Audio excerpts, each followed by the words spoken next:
2.2 এরপরে 5 পয়েন্ট গাঁজা আপনি সেবা করতে পারবেন। আর আল্লাহ পাক রব্বুল আলামিন সূরা আর রহমানের মধ্যে বলে ফাবিয়া আলাই রব্বুকুম আতুকাজ্জিমান, তুমি কোন নিয়ামতকে অস্বীকার করবা?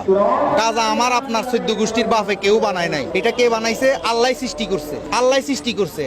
এখন আমাদের কিছু পাগল আছে, এরা লিমিট খরচ করে ফেলে, যে কোনো জিনিস লিমিট খরচ করাই হারাম। সরকারি আইন আছে, আমরা 2.2 গ্রাম গ্রহণ করতে পারবেন। এখন আপনি যারা গাঁজা খায় এদেরকে আপনি মদকা দর্পণে দিতে পারেন, এদের কারণে আপনি মাজার ভাঙতে পারেন না। যেমন আমি একটা বিড়িও খাই না, কিন্তু গাঁজা যারা খায় এটা তার ব্যক্তিগত বিষয়, তার হিসেবতেই দিবে।